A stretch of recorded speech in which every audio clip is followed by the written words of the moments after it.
the key, or whether standardization is the way to keep the mental strong. Let's jump right into the draft here. I have a wish though. I hope the Lancelot was also picked up, maybe from ONIC or from Echo. But I think that you look at that game from Kaltizi, that's just a brain check. Do not judge Kaltizi's aptitude on the Lancelot just because of one year. Well, it's granted. Wish granted. See? Echo stays the blue, or in this case, first pick, and then they course correct. They take out the glue. That was a little too much coming in from Boots. I totally agree there. And especially since like even Delara was saying like, just go for the Faramis. That could have been an easy counter, but that's just not the style that they want to go for right now. They really want to make sure that that Sand-Sand duo is going to be nice and strong and they can scale towards the later stages of the game. Very good. Then I picked the Kadira, I really like it. But there's the Grok. Well, you know, just as we talk about it, Valentina and Grok very quickly picked up. I wish this is a Boots Fredrin though. I want to say carry an assassin once again. This means though that maybe you go Beatrix or Brody on Chewe instead of the Claude. That's what I was thinking too. You know, if you're going in blind, you might as well have somebody who can force out priority whenever you're feeling like it, right? But we can't forget. I feel like I've seen this pattern, almost like deja vu in a matter of fact, like especially from Echo. The fact that we see this Grok might just be going for Sanford this time, something a little bit more stable, something that can also force priority and make that big impact during these Lord secures. Because remember, Power of Nature deals a lot of damage, and especially with Master Assassin, you pair that up with Retribution, you might get 100% secure rates. I was about to say Melissa could be a pick here, because understanding again, last time they met, Benny was able to kind of counter the Grok with the Melissa. Back in the day, there was a weird interaction, again with the go away, able to cancel that wild charge. So Melissa, up against the Grok, it no longer can do that. The wild charge goes through the go away. But the Valentina and the Lancelot, with the first three picks for Echo, it's setting up for a front-to-back composition again. They want, ONIC wants Echo to pick up something like a Brody, a Carry, even a Beatrix, because the Melissa will bully them in lane, creating space for this mid lane, and maybe possibly, like you mentioned, that assassin jungle. How about a Leslie ban for ONIC? Yeah. Very uncharacteristic of Benny Cutie, but I do feel that, Beatrix might be the ban out here. Like, the top priority is Beatrix, last is the Leslie, but there you go. Do you ban out Hayabusa? I think Hayabusa. There you go. Let's draft from Echo. ONIC. I think you pick up Faramis here? Yeah, and then they just see what's left for the one later on. That's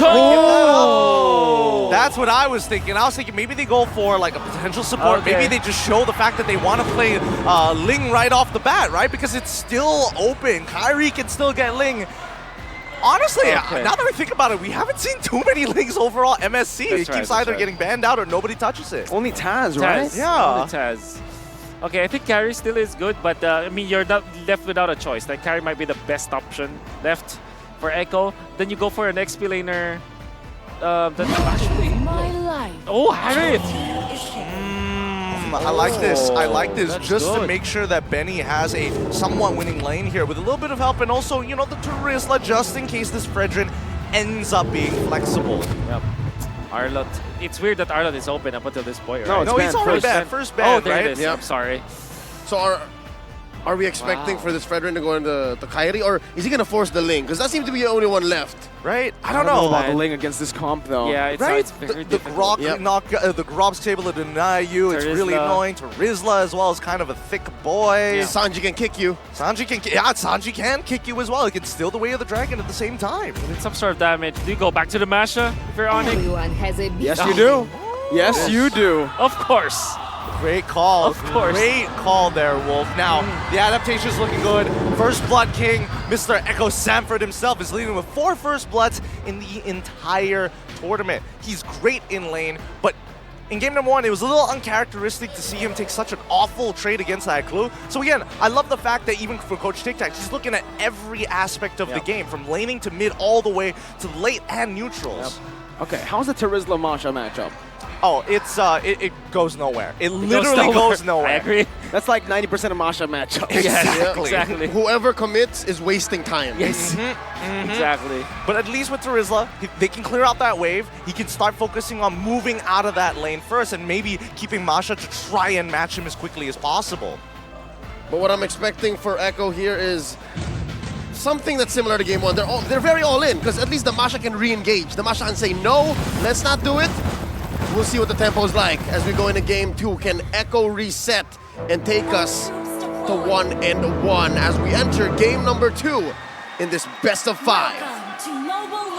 Already you can already there is a lot of pressure in the purple buff. Keyboard already putting so much pressure early on. Actually stealing away the little purple buff here. Might be forcing a red tree early on. Kyrie already on the orange buff a bit quicker. Carl's going to be forced to use the red tree here. Ooh, very close. Uses the red tree in the end. Keyboard with a bit of sass there. And recalls. there was no way for Yawi to help. Wait. Yawi's going to be doing a massive freeze. He's going to freeze every single minion wave. But he cannot help because Boots and Keyboy, they can just invade because Yawi is only holding on to the Guardian's barrier. Okay, a little bit of an invade once again, just both teams skirmishing a little bit in the jungle, but this does give Kyrie a bit more of a better time farming compared to Carl Teasy. And the whole situation up top isn't as good for Benny either. He is outranged. He's going to oblige. He's got burst. Those basic attacks don't do much against the early kit of one Harith. Exactly. Remember the Harith though. It's a hero that can actually just deceptively good range just because of the synchro vision. Still is very mid range though. But against Melissa, at least you have the way to kind of deal with the added range of the muddles. And close the gap, if you will. And that kind of makes it a 50-50, especially if you're looking at a gold laner as brave as Benny Cutie. Yes. And Yawi stayed, what, for a minute? So that's about 2 minion waves that he blocked with the Guardian's Barrier. It meant that Chewe will have to be nearer the turret of Echo. What? San stole it away. The gold buff, just a little win there for ONIC. They built up for this turtle, but Sanford, he's going to be caught by Thunderclap. Actually canceled out as well, the Petrify even. The First Blood King falls to ONIC. As ONIC pick up First Blood, now it's a Registry battle. Carl wins it, now with Wild Charge as well. Onto Keyboy, but he's able to jump out of there. Now Kyrie with the knock up and the Appraiser's Wrath. Sans picks up another. It's a 2-for-1 trade. Turtle traded in for kills as Keyboy disengages. And ONIC win out on the trade. Good Terrify coming up from Sanjit. And really aiding Kaltisi in that engagement. The fact that Echo got it, they got the turtle, that was so good for their team. However, ONIC, you cannot deny the fact that the 2 kills that Sans was able to get means that Harith will be threatened later on. Good thing though, Benny Cutie does have the Purify. Yep, and again, when it comes to turtle takes or any major objectives, you have to learn how to trade. Teams are getting so much smarter at that, and again, at this level of competition, economy counts, and that's what put ONIC here 1,000 gold ahead in under 3 minutes.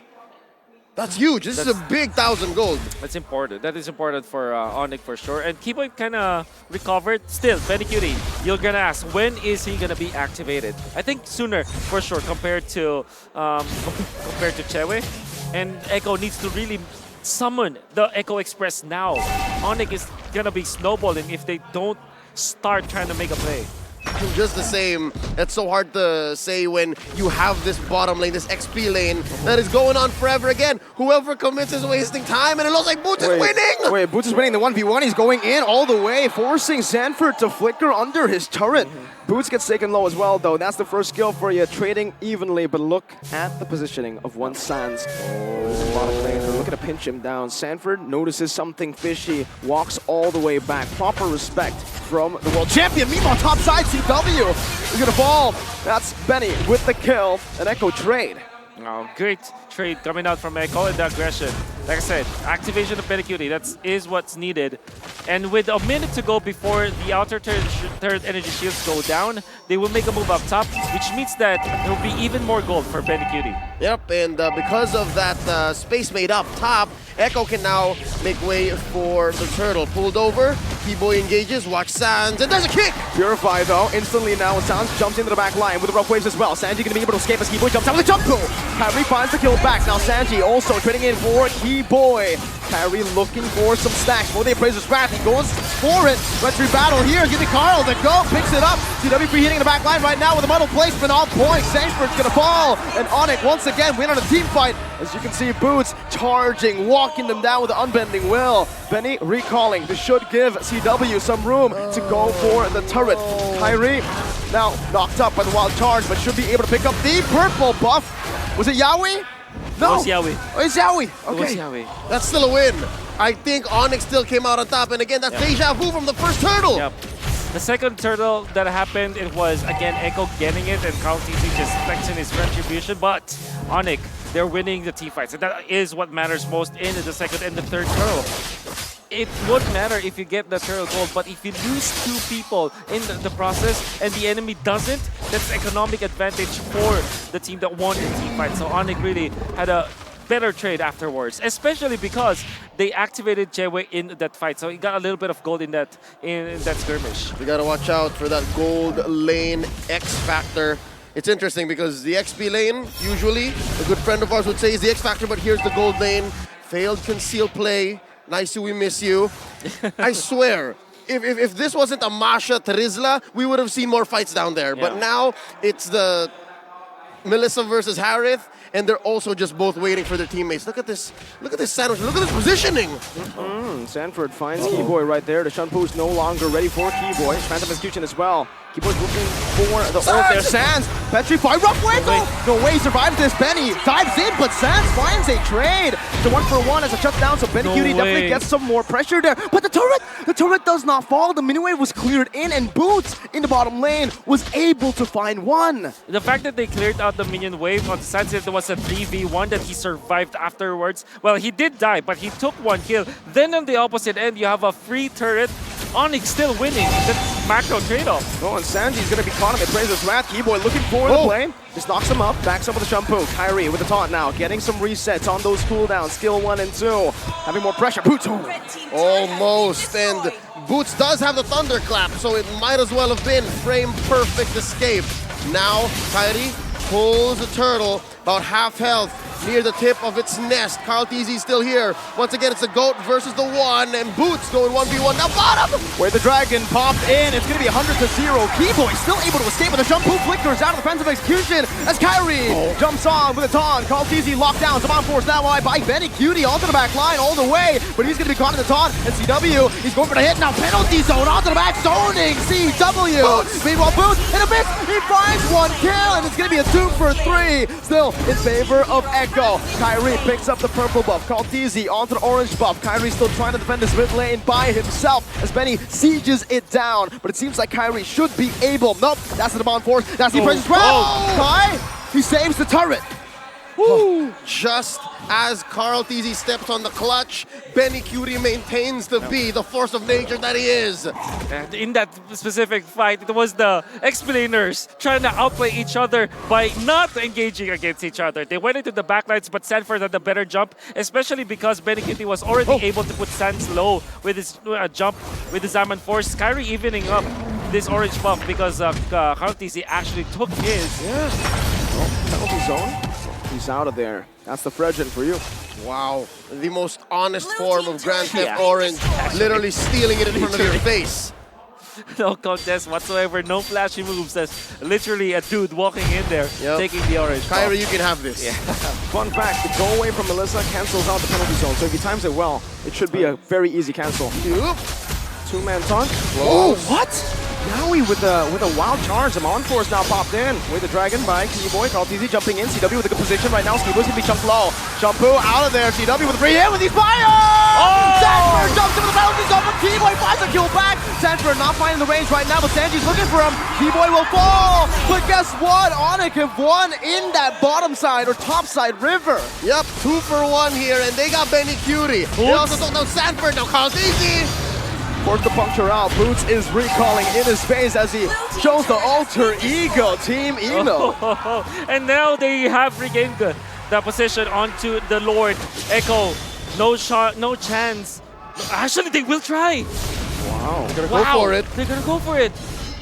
Beware of Boots. That's the main thing right now that can stop Echo, especially their back line. Sanji, I think, has been just targeted down many times. Yep, you gotta watch out. You hear the crowd, they're here for ONIC. Lord here at a fourth of its health. Let's go, that's gonna be the Zaman Force. Benny Cutie not able to hit right now as Boots does some damage. Who's gonna get the retry? Who finds him? No retry! CW free hitting in the back with the go away as well. Sanford taking low. Kyrie locking Yowie up. Yowie forced a flicker out of the breath of the ocean. How does Loons do it? He basic attacked it. Was that how bad the situation was? That's how chaotic it was for both Echo and ONIC, that it was only Masha was able to just scratch away? Scratching, like Masha with normal attacks, not even a thunderclap. It was because of the two playmakers from both teams just taking away both junglers. It was the kick coming out from Keyboy. You're gonna see. Look at the kick coming up from Keyboy. With the way. Then of course Sandford. The Lord knocked them up. Exactly. But they utilized the red 3 far too late. Was you'll never see that again. Who's to say? You'll never see that again. Who's to say it wasn't even a scratch? What if it was a takeoff of Molten Essence? Maybe. Is it that bad? It is that bad. By the way, it very smart from Keyboy. I don't know if it was intended, but the delivery with the way of the dragon into the finality of the stun was just in sync with the skill of the Lord, which added a knockup. So essentially, he had another way to combo it. It was a chain CC. Exactly. The Filipino bush. Someone's in the Filipino bush. Oh, Tiawi in there. Carl TZ in the middle of 4. This might be a lockdown. Has the puncture. Gets out. Just a little siege going on as Echo are able to micromanage the waves up top. Oh, did he spot Yaoi? Yaoi did he seal? He did. Sand spots him out. I don't think Yaoi wants to go for anything here. Meanwhile, Boots down below. They got to be careful here. Yeah, Filipino bush is dangerous. Yeah. If the opponents are aware, you're basically sandwiched. You're left in no man's land. And Yaoi knew the way out. At least, luckily, the purple buff wall was down, so he can cross right through. He wasn't punished. And here, Carl TZ is struggling to keep it. Okay, Carl, the puncture now, jumping on. That's Kyrie, like he got it, I believe. No, CW! So much damage! Sanji steals the rough waves, but Boots is falling down! The knockup comes through! Stanford to the back, looking for the damage, but CW has the feel, and CW! He survives! 4-0! ONIC are looking to find match point! Betty Cutie, the only man left standing. A miracle is what he needs. ONIC on the base, Keyboy with a flanker! ONIC! They are building, and they have secured match point. This is all heart. This is all conviction. ONIC have come in with a mission. Echo have been pushed to their limit unlike never before. Absolutely. It wasn't a clean fight at all. ONIC, the reason why they look so good is because Echo was also so good. Everybody's just like Super Saiyan mode. And in that last purple buff fight, who would have thought, right? The final clash will be around the purple buff, not the Lord, not the turtle wherever, not a turret push. Purple buff. Carl TZ was so starved that he wanted to take that, but the entirety of ONIC, including the Indonesian fans, was there. Who'd have thought needing the purple buff would be deadly? Who'd have thought that it would have cost you the game? Oh. That wasn't Che Wei, no. That was Calvin Venata. Calvin Venata. Say his name. Say his name. Put some respect on CW's name. He had Inspire all along. And after, the fact of the matter is, he was so patient with the Inspire. I could have sworn that if you find already the enemy jungler, you would buff the Inspire to just eliminate him. But Sandford, when he jumped, it would have been a kill. He had Inspire. He took it, and the Haskell's was quite late, you know, but it didn't matter. He had the way to deal with Sandford. Gideon, is this the reality you were expecting? It's match point. Echo scored 0. This is not the reality I was expecting. I was expecting the Filipino finals. You know, I love this team in Echo, but right now, ONIC is in a different realm of existence. It's coming down to the wire. It's coming down to who outplays who at this final moment. It's a beautiful game of Mobile Legends, and better yet, people have been telling us this is the grand finals game. And I was thinking that, I don't know, maybe we can actually wait for the real grand finals, but I think I've changed my mind here. I really hope Echo pulls it back to make it a full 5 games. We need more of this. We do. We really do. Now we definitely wish there was a lower bracket, you know? This is the time where, come on, is this gonna end like this? Not like this. There's a battle for third. but they're not gonna be battling for third. Exactly. There's no Not this. achievement. Not like this. Not like Yeah, this. it hurts. It hurts a lot, and I was already questioning, like, man, showing Melissa so early on, and especially with the interactions that, you know, we could have expected to see. You know, they already saw the Grok in the first place. I thought maybe this could be a mistake. I gotta remember the name Calvin Winata, and you guys should too. CW, you didn't feel his impact until it was too late in game number 1. Right here, right now, he does even more. But if it wasn't for Boots making sure that Benny QT is having an uncomfortable time, and as well as Lancelot unable to get those weave those autos in, it's tough. What did the Lars say? First thing he said on the desk, Boots and CW, these are the two guys who need to perform if they want to take Echo on. And man, they're not just performing, they're stepping up. And the guy who really stepped up, Boots, in this particular game, you have a rough idea what will happen, right? In the XPLA, we know that it's gonna be a nothing lane, right? But the way that they contributed the fights, and I would say Sanford, despite having a 1-5-1 score, he really did challenge Boots, and they were trying to mirror each other. Boots going into the backlines, making it impossible for the backup of Echo to come into the fight. Well, that's also true with Sanford going onto Chewe, but Boots in the end managed to find the better openings. There wasn't any minute in this game where he wasn't doing anything. He was always on. Exactly. Hardest working man today. And something about that that heat map that you will see in the highlights is the fact that he kept taking the role of controlling that bottom quarter. He never let it go, and he understood that that was his mission. And here you'll see, he was always looking for something from the backline. Look. Great jump from Sanford, but then again, the way that everybody's just clumped up and you still find the right target to go onto, like utilize your Thunderclap to regain some health and then still get a kill before dying against 4. Boots is on a different level now. He's very self-aware. Chewe. Yep. Oh, look at him go, look at him go. The fact that he's target prioritizing Muddles just to shorten the cooldown for his dashes, so very, very smart. Rather than trying to maximize his damage, it's about the mobility. And then the final moment right here. He scratched it, he scratched it! He scratched it right at the end! All right, at least he scratched it. I was afraid it was off of a Molten Essence stick. Oh my god. Oh, Kaltizi really, really deprived. And look at that, 4 members, including the Indonesian fans in that purple pit. Boots comes in and just cleans it up. Sanford, well done, but the Inspire was ready from Chewe, and of course Eboy helped along the way. Everyone was there. Everyone was there, including what? Eterna was there. I Gani think was there. Ranger Emas was there probably. Rashi somewhere in there. Kabe was chilling. Wawa was there. Wawa decided to join the party. Man, I just heard the sharpest scream in the world, and I just figured out what it is. It's both Delar and Rippo take pictures together on the side, and by the way, on the ONIC side of things. I don't know whether it's conspiracy or not, but the game ended 12 minutes, 14 seconds, 7-14. Double the kill score right at the very end. You would think that this will be the case, especially because Echo have found a good footing in the early stages. Benny QT already won in the lane. It was Yawi utilizing the Grok Guardian's barrier. But then again, Carry was also, I guess, on point when it comes to securing his own farm and the buff. Like 1-0 and 10 eventually. Boots was phenomenal, Cherry was phenomenal. Sans in this game as well, so many good jumps. But my oh my, Keyboy, this is the reason why Dilar and everybody else was hyping this guy with a Cho. He's good. He's really good. He's really, really good. I mean, I think Gani said it in MPL Indonesia right after Keyboy beat Evos or Alter Ego. I can't remember, but Gani pulled out his little, drawing, and he said, "Yo, Yaoi, do you miss Keyboy?" And everybody at the time was like, "What the hell?"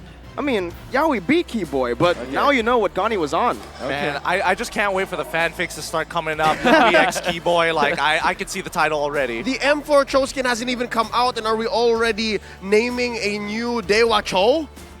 Dewa Cho. Is there a new God of Cho? Or Munton is just going to add another chroma layer so it can be this is the M4 one, but this is also the MSC for Keyboy. Ah, the painted skin. Yes. Skins. Okay. It's built in. It's there. It's there. Let's look at the post-game stats here so far, because again, a majority of the gold stolen all falling into the hands of Kai.